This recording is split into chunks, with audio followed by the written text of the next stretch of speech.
And so it is my great pleasure to welcome Dr. L.J. Randolph, Jr., Education Doctor, Associate Professor of Spanish and Education, and Coordinator of World Language Teacher Education Program at the University of North Carolina in Wilmington. And I'm doing that introduction because there are so many things, LJ, in your background with regard to teacher training and teaching courses in Spanish and participating in organizations. And we are recording this podcast on January 7th, the day after the chaos and insurrection at the nation's capital. And so it's a great honor and pleasure to welcome you this day, and it's very timely for our topic today. Yes. And thank you, Nora, for this opportunity, and very happy to be here and to chat with you today about thinking about how we can incorporate social justice oriented pedagogies in the language classroom and what place the language classroom has in the context of critical pedagogy. Absolutely. And I've been writing lately about on the website about the fact that language and culture is part of our identity. And Hmm. when we were talking here, you were mentioning about what the potential approach of some educators are in classrooms. I mean, K 12, university, etc., on the day after such an important historical and challenging event for our society. And what tell our listeners some of the things that were on your mind about how people might be responding and some of your thoughts about their approaches to either addressing or not what happened yesterday. Yeah, it's interesting. I have so many complex thoughts about this. This is something that Hmm. I remember yesterday when it happened, and I wasn't watching on the television. I was just kind of scrolling through Twitter, and just my whole world stopped. All productivity. I have classes coming up, other projects that I'm trying to work on, and Hmm. all of that stopped Yeah. for the rest of the day, really. And I was looking at social media and some of the teachers with whom I engage on social media, and a question that was on a lot of people's minds was, what do I do tomorrow, right?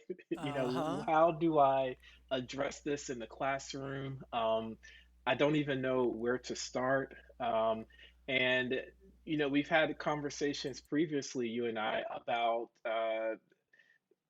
this idea of I think we like things to be neat, and that's not the way society works. That's not the way people work, and I think that's a great quality, right? We're complex individuals. We come to the classroom. We have our own experiences, our own perspectives. We can go back to linking this to the language curriculum. We all have our own practices, products, and perspectives, right? Yes, The three indeed. P's. From our own cultures and intersections of various identities that we bring to the classroom. And when we think about something as polemic as what happened in Washington yesterday, and really what's been happening for several years, um, it it becomes difficult to think about how am I going to address this in the classroom? What role do I have as the teacher with regard to addressing these issues? And so I found that a lot of teachers were thinking, I want to do something. I feel this onus to incorporate this into the classroom, to welcome this conversation into the classroom, to welcome this opportunity for transformative learning in the classroom. Hmm. Um, but I'm not exactly sure how to do it.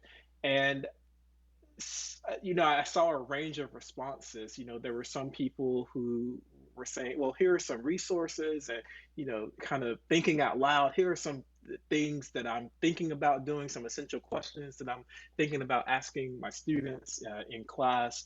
Um, and then at the other end, you would have teachers who would say, I don't think I'm going to do this. I don't want to create a political space within my classroom. Hmm. Um, I, even though I think language learning, I think everything is political. Let's just go ahead and put that Uh-huh. out there. Okay. That's We'll come back to that. Quite, the you moral. better Yeah. believe it, LJ. But go ahead. Yeah. Uh, and and and I think that happens a lot. And we miss so much of who our students are and opportunities for us to engage with our students when we don't bring these issues into the classroom, and we don't allow students to sort of unpack these things within an academic space and within communities that may be different from the communities that they experience when they go back to their homes. And so I, I just think that's so important. And kind of the moral of the story, what I always tell people is that, you know, when you tackle these types of issues, it's supposed to be uncomfortable. Yeah. And to just kind of welcome that discomfort and to embrace it actually, and to let our students know that they will experience that discomfort as well, and that's okay. That's part of the process. And so I don't think that should be something that deters people from wanting to have these so-called political conversations in the classroom. And I think a lot of times when we use the term political, what we really mean is partisan. And Mm. I don't think I don't think these types of discussions have to be related to partisanship, like political parties, because no matter what your political identification is or affiliation is, within that identity, we would hope that people still value critical thinking and self transformation and just growth and just a commitment to learning more about other communities and learning how we can be more empathetic to others with whom we interact. And I think that's just so needed in our society today. I think if we had more of those difficult conversations at the low stakes level, we would avoid some of the escalation to these high stakes events that we've seen. Low stakes and preparation and being more of a habit, being more programmatic even. You have as an essential question for us as we start our conversation, what is the role of critical social justice oriented pedagogies in the language classroom, which, along with your teacher education background and everything you've been talking about touching on the political nature of our lives by definition, it's like setting up an opportunity to have an ongoing foundation for such discussions. Mhm. How do you do that? That's a good question, and that's something that I believe I have struggled with at times. I'm going to share an example of that. A couple of years ago, maybe 3 or 4 years at this point, I did my first study abroad experience at the university level. As a high school teacher, I've done study abroad to several places, Mexico, Spain, um, and at the high school level, I mean, at the college level, I developed this program to the Dominican Republic with another colleague of mine. Mm-hmm. And that first year, I ended up being the faculty member to take the students and to develop the classes. And I was so excited to have that program happen in the Dominican Republic because it's just such a racially diverse place. It's linguistically diverse. Mm. And it so many opportunities when you talk to people and when you really look at the history and the culture, to be able to make parallels to our own experiences in our communities in North Carolina. Most of my students were from the state of North Carolina, Mm-hmm. and the first time that I did that, I felt like it wasn't as successful as I wanted it to be because the relationships weren't there among the Interesting. students. Interesting. They didn't know each other well. And so, whenever we would have these types of conversations that require a high level of emotional investment, Mm-hmm. um, I felt like the students held back a little and that they were nervous and they felt on the spot. Uh, and and so that reminded me that I needed to have what you mentioned earlier, and when you repeated what I said about low stakes conversations, I needed to incorporate more of those low stakes community building Mm-hmm. experiences, not just at the beginning when you're doing those icebreakers and you get to know each other, but that needs to happen throughout the entire course. And and I think that experience, just because it was so short, it was 3 weeks, and it was a three week program. It just reminded me, wow, without those experiences, without those relationships, without that level of trust, um, there won't be a lot of vulnerability. Mm-hmm. And if you really want students to invest in the conversation, they really have to have relationships. And so, what does that look like now? Right now, again, talking about meeting the moment, all of my classes are online asynchronous. So, how in the world Oh do I my. develop Yeah. how do I foster those types of relationships that are needed in order to have these types of conversations in my current classes? And one practical thing that I do is, too, actually, the first practical thing is, having those community building, low stakes conversations and experiences where you learn a little bit about each other, but you're not really in a space where you're thinking about where you're having to critically challenge the way that you think, or critically examine the way other people think. Having a lot of those experiences throughout the course, Mm-hmm. and then also having the students work in small groups, consistent small groups throughout the semester. And I found that to be effective.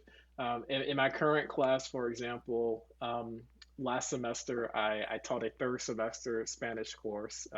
So, most students on the intermediate, low, some novice, high proficiency level. Mm-hmm. Um, and throughout that entire semester, they worked in the same group of about 7 to 8 students. I had about maybe among the two between the two sections that I had, probably about 45 students, but they all worked in small groups throughout the entire semester in order to build those relationships. Okay. Because otherwise, if we're having discussion boards and voice threads and all these kinds of things, if I didn't do that, students could go through the whole semester having only one or two conversations with their classmates, Uh-huh. just because they have so many options. And when you're at a discussion board, you're looking at comments from 40 other different students. It's hard to really build a relationship there, and it's hard to grow together, and it's hard to really see not only your own transformation and your own growth, but that of other students as well, and to really be able to engage with them. So You, that's it, just something practical that I do. I think a lot of social justice work is theoretical, but I also think it's important to speak very concretely about how this looks in the classroom. I always say that it's about the philosophy and not the practices, but at the same time, I do realize that it's not helpful to just talk about ideas without thinking about, well, what does this look like in my own context? when you see an event such as we have experienced here this week, when you come across concepts which can remain abstract, how do you insert that in then into the community that you have built through the division of these young people in these groups? Um, so I'm going to take a step back Okay. and as you mentioned earlier, I'm in Wilmington, North Carolina. Hmm. And this was the place of the 1898 Wilmington race riots, the coup d'etat in Wilmington, um, against the black population. Yeah. And I'm from Wilmington. I went to schools in this area. I didn't go to school in Wilmington because by the time I was like in middle school and high school, I was living in a small town that was right outside of Wilmington called Regawood. But I didn't learn about the Wilmington race riots until I was teaching high school Mm, in Chapel Hill. So this interesting. would have been after my undergraduate and my master's degree. And I just thought it was interesting because moving back here and seeing Wilmington through the eyes of an adult versus through the eyes of a child and adolescent, I just thought, wow, how much more would I have understood about the context of where I lived, some of my own experiences Mm, with racism. How much more would I have been able to understand and unpack that if I was able to examine this when I was in, during my K through 12 schooling. indeed. Um, and so I think about that perspective now as I'm teaching my own students. I'm always thinking about what's going on in our own neighborhoods, our own communities. What am I thinking about? What are our students thinking about? And how can I incorporate that into the classroom in a way that promotes their language proficiency, in a way that supports their development in the language, right? I'm not Hmm. saying that you completely abandon the language learning aspect of the class in order to discuss these issues. I think that they are inextricably linked, and I think that the language curriculum allows space for these types of issues to be incorporated into the curriculum. Um, Part of our 5 C's of the curriculum that we teach, the standards, the actual standards, are communities and cultures, Hmm. and Yes, indeed. so there is space to incorporate that into the curriculum. And so um, what I do is I try to build essential questions that allow for opportunities and experiences like this to happen in the language classroom. So when I'm thinking about for example, I'll give you an example. So first unit of my third semester Spanish class, students are learning to describe themselves and others using some advanced adjectives. They're learning to they're building their proficiency with narrating and talking about the present tense. And so my essential question is, how do we construct and perform our individual and social identities? And Ah. so within that unit, we look at intersectionality of identities. We look at racial justice. We look at daily activism and allyship. And um, and those are sort of the themes and the context that I use. And within that, students are using the language functions, the grammar and vocabulary that they would have otherwise been using anyway. They're still using the present tense, they're still using these adjectives and other language structures in order to describe themselves, to describe others, to describe institutions, that kind of thing. And so I try to, at the lesson planning, unit planning, course development level, think about what are some essential questions that would allow me to discuss and incorporate some of these critical topics in a seamless way within the curriculum. And then I try to find resources that reflect that. I'm very intentional about selecting resources from marginalized communities, from minoritized communities, Mm-hmm. communities that have been made, that have traditionally been thought of as being minorities. Uh-huh. Even though looking at it in a global perspective, they're not minorities, Yeah. numbers wise, right? This society It's a maybe, but not power, globally, right? right? Yeah. So it's about power more than about concrete numbers. And through that, I have found that, and I think other teachers will find that their students, in many cases, have been thinking about these things before they came to the classroom, Interesting. and they've already been engaged in these types of things, and so it's just so exciting to see that happen. Like I've had students who have shared artistic productions with me, like poetry or music or art that they had composed, and then I can incorporate that into the classroom, and so it's just really exciting. And um, again, I think we have to think about what works best within our own context, within our own communities. And in my community, there is a large population of Spanish speaking people. And so I like to think of Spanish as a community language, not a foreign language,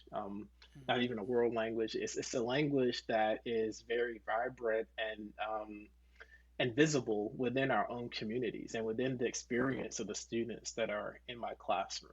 Um, and so if anything, there is an intersection of communities, but there aren't these sort of distinct us versus them type communities. So I'm looking at how our communities overlap and how we interpret the same situation, the same experiences differently based on our own identities and our own perspectives, even In, though we are within the same community. Indeed, and fascinating because I'm thinking about it was looking at some of your resources include the intercultural reflection tools, and so many folks have talked about within the classroom, although I'm also going to ask you to extrapolate it into the society, okay, in just a minute. So, fair Mhm. warning, okay, that the folks don't know that they have a culture.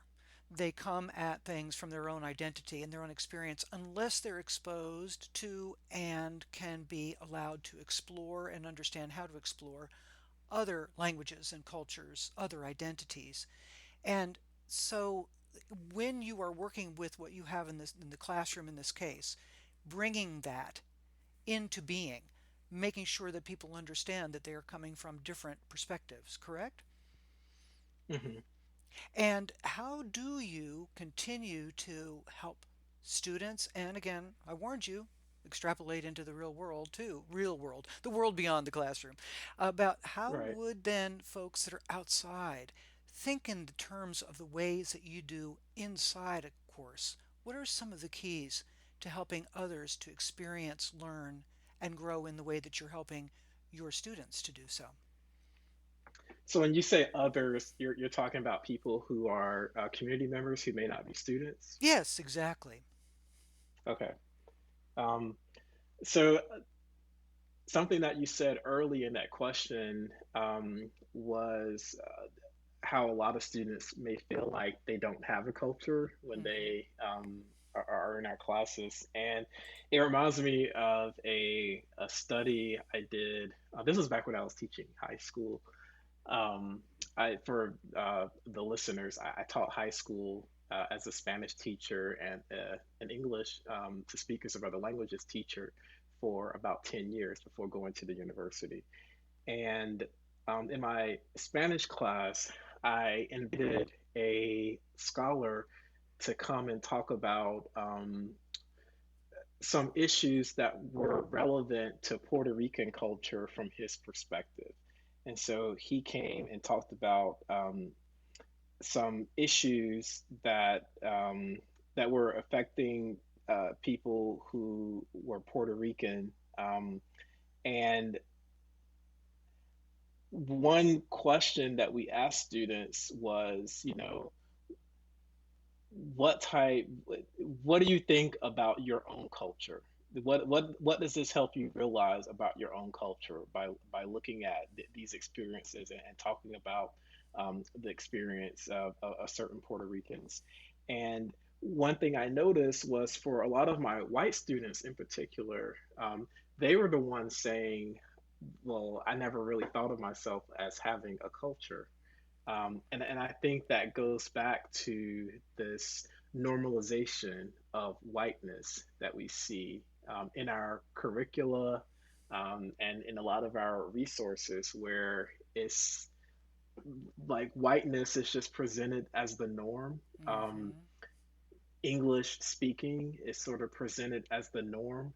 Mm-hmm. And other experiences outside of that, those are seen as, sort of quote unquote culture, the culture of these people who are different. But a lot of times, if we're part of a dominant culture, um, we don't see that element of dominant culture as being culture in and of itself, Right. just because we're used to being the norm. And so, yeah, I think that's something that is important to unpack. And in my own classes, we do a lot of reflecting where we critically examine, why do we feel this way? Um, what experiences have I had that would bring me to this perspective?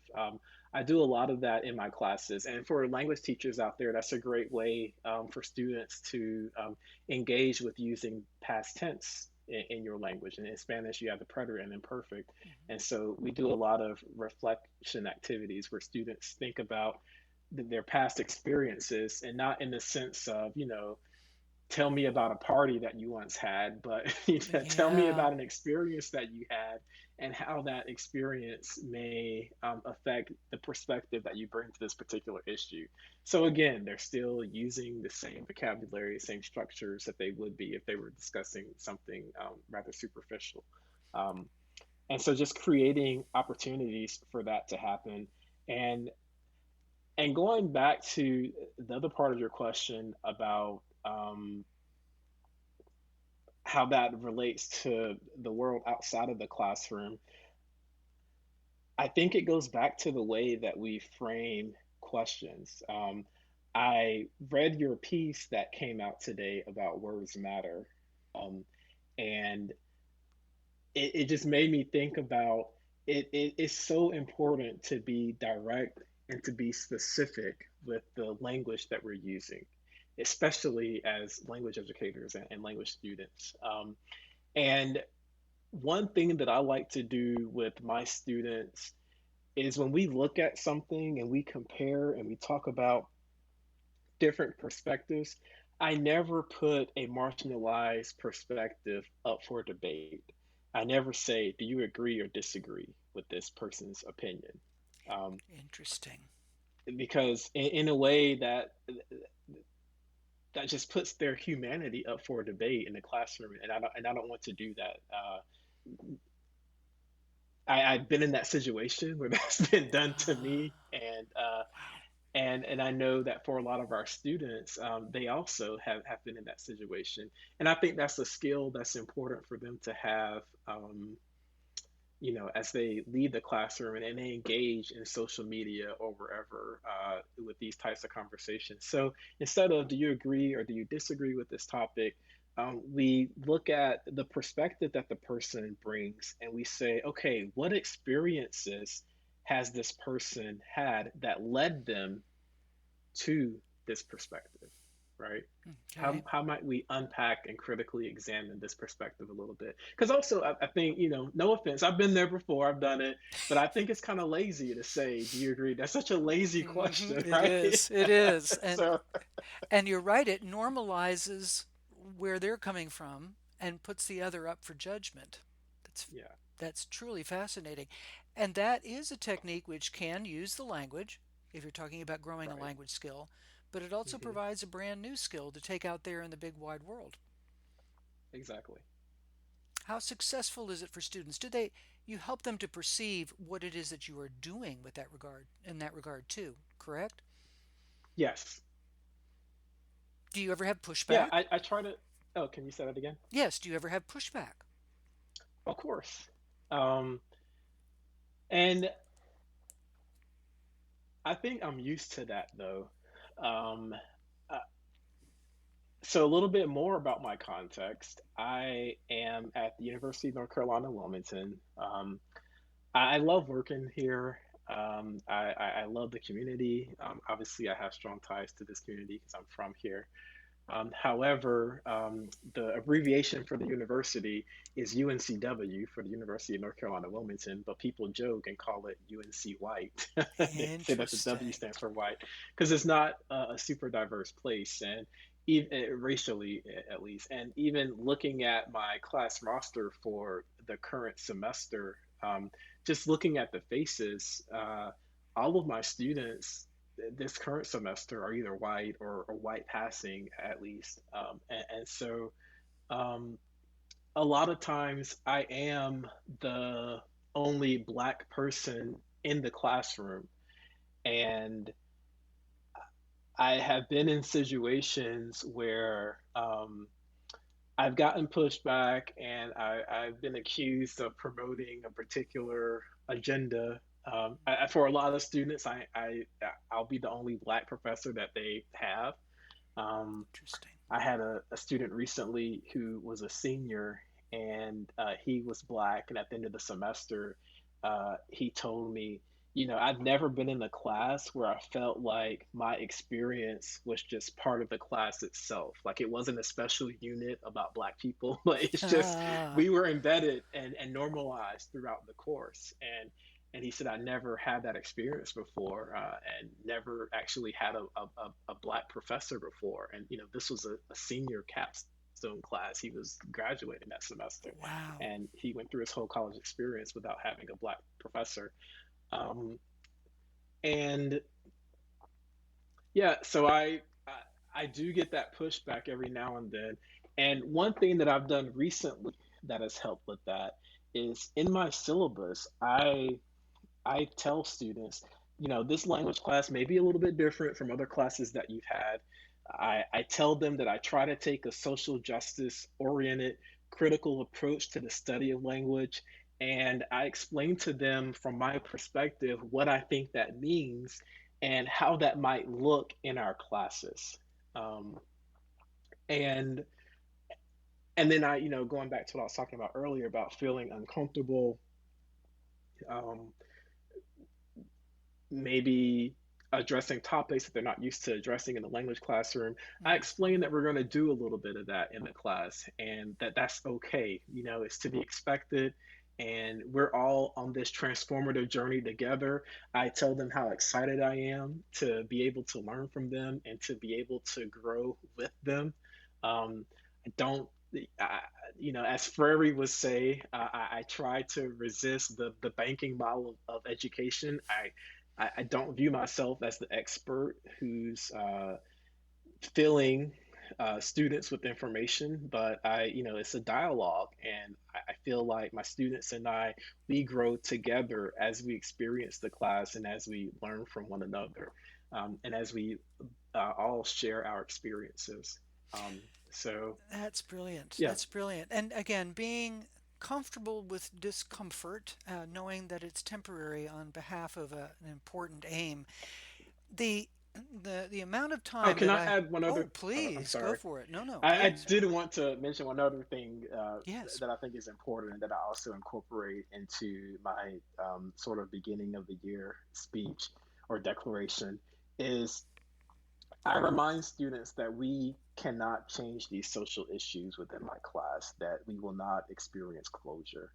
Um, I think if you go into these conversations, like for example, today, if teachers go into their classroom thinking, okay, we're going to have this conversation and we're all going to leave completely transformed and ready to change the world, that's not going to happen. And it's actually going to be very frustrating if your students expect that. Yeah.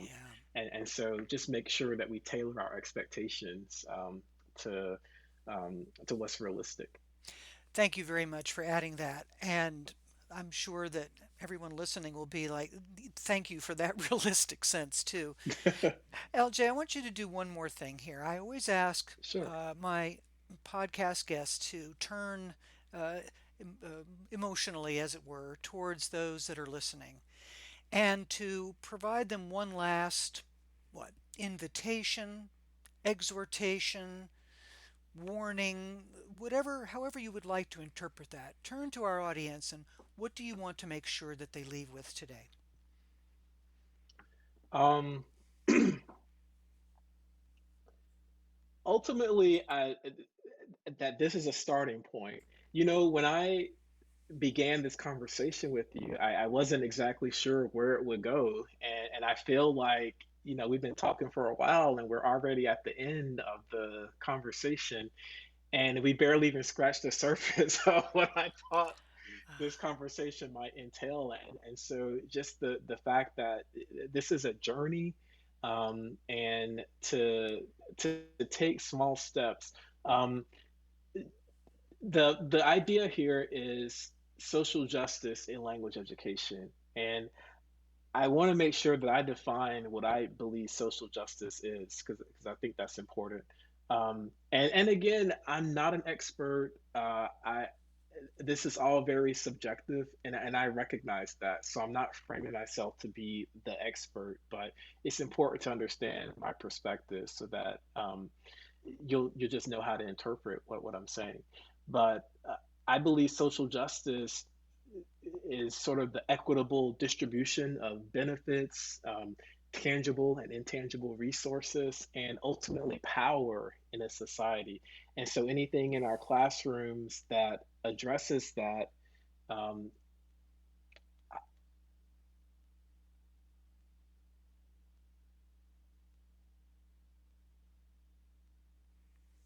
I think of as social justice. So I think social justice pedagogy has to do with mattering. Who matters? How do we know that this person matters in the context of what we're teaching? And yeah, it's not necessarily related to the Black Lives Matter movement, but I like that framing because I like this idea of you matter. You're valued enough to be visible, um, to be uplifted, and to be heard in the classroom. Not just you as a student, but individuals who look like you. You see them in the curriculum, and they're embedded in the experience, in the language learning experience, in a way that shows that they too are important. It's not some fringe, exotic perspective that we're looking at, but it's an integral part of the course. Um, so I think that's important to keep in mind. And I also want to say again, to reiterate, that I think everything is political. Um, uh, Everything is related to power. And so it's important in our classrooms that we create space to really unpack that because it's there anyway. There's no way that we can be neutral. There's no such thing as neutrality when it comes to this, in my opinion. Um, and I would just encourage people to, um, well, two things. One thing that I mentioned earlier is it's about the practices, not it's about the perspective, not the practices. So, thinking about how we ourselves are transforming, as social beings. Um, who are we engaging with online? Uh, who are we engaging with within in person whenever that happens again, in our friend circles. Um, Uh-huh. how how are we ourselves growing and engaging in society? Who are we allies for? How does that play out in our own lives? And how do we bring that to the classroom? So thinking about that for ourselves as educators, and then also thinking about how can we create experiences where our students can unpack those elements of their identity and their experiences in the same way. So it what I'm trying to say is you can't just have a list of lessons and say, okay, these are social justice lessons. I'm going to go teach it.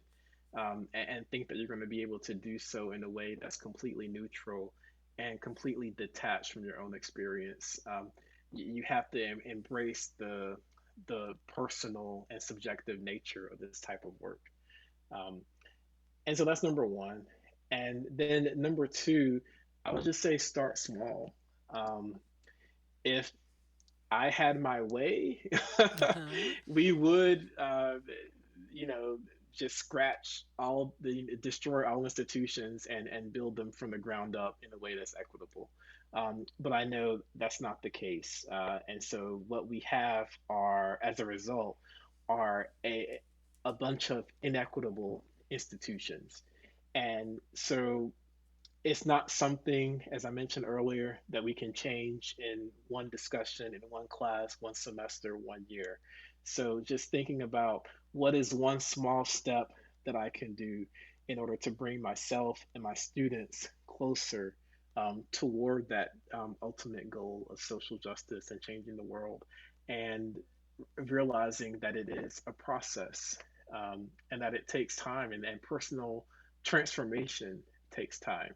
Um, and so I believe that's the biggest piece that I will tell people, is just to start small. Start with one lesson. You don't have to revamp your entire curriculum. Don't feel overwhelmed.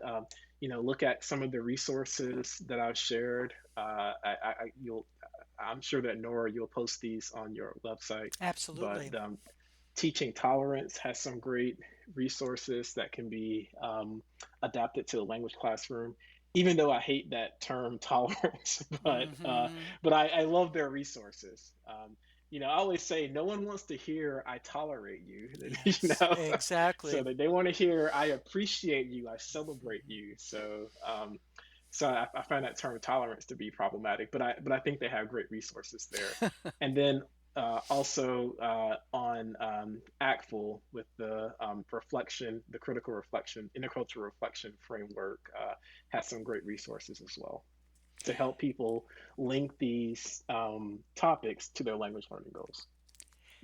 And it is, I'm so glad you have kept emphasizing throughout that this is incremental and steps. We could Hmm. try to start by raising, that is RAZ, raising everything to the ground and start over again. And that would be amazing, but that's not likely and probably not even advisable with the way that we go with that increment, but to go ahead and start Right. and take those steps. And you've provided a huge pathway today. And do you feel like you've now been able to express a little bit of the something that we maybe didn't get to in those first few minutes?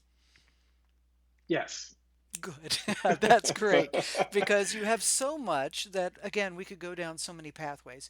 LJ, it has been an amazing experience to be able, and a great honor to be able to speak with you today. Thank you for sharing these concepts with us, with all of us.